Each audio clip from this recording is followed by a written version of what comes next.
Guru SD melerai siswi dianiaya temannya malah dilaporkan ortu siswa, berakhir pilu. Selain kisah guru Supriyani di Konawe Selatan, Provinsi Sulawesi Tenggara yang dilaporkan ke polisi, ada lagi kisah pilu tenaga pendidik di tanah air. Nasib pilu seorang guru SD di Wonosobo bernama Marsono. Pak San, sapaan Marsono pun dipolisikan oleh wali murid. Marsono melerai siswanya yang berkelahi malah dituding melakukan penganiayaan. Bahkan Marsono kini dituntut ganti rugi uang 70 juta rupiah oleh orang tua muridnya. Simak pengakuan Marsono, guru SD dipolisikan orang tua siswa usai lerai siswa SD berkelahi. Orang tua dari siswa bernama Ai tersebut juga meminta Marsono untuk meminta maaf. Lalu bagaimana kronologi lengkapnya?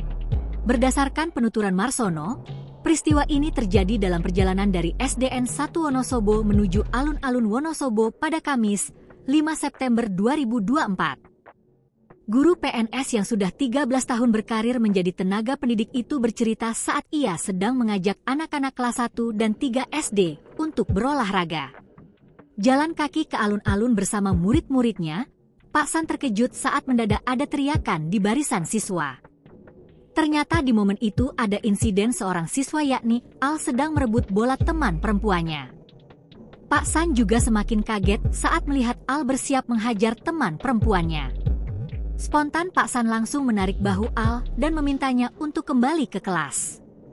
Alih-alih selesai di situ, Marsono terkejut ternyata kejadian itu berbuntut panjang lantaran Al langsung kembali ke sekolah lalu menceritakan kejadian berbeda kepada ibunya.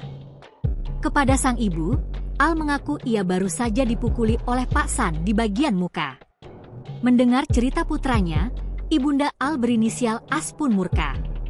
Orang tua Al lantas mendatangi sekolah guna mempertanyakan kepada sang guru. Di momen itu, Pak San menenangkan wali murid dan menyebut dirinya tidak memukuli Al sama sekali. Namun orang tua Al tetap emosi dan menuduh sang guru bertindak kasar. Orang tua Al pun meminta Marsono untuk meminta maaf. Bahkan, sang guru pun diminta ganti rugi sebanyak 70 juta rupiah oleh AS. Hal itu disampaikan orang tua Al saat melakukan mediasi bersama kepala sekolah dan Pak San.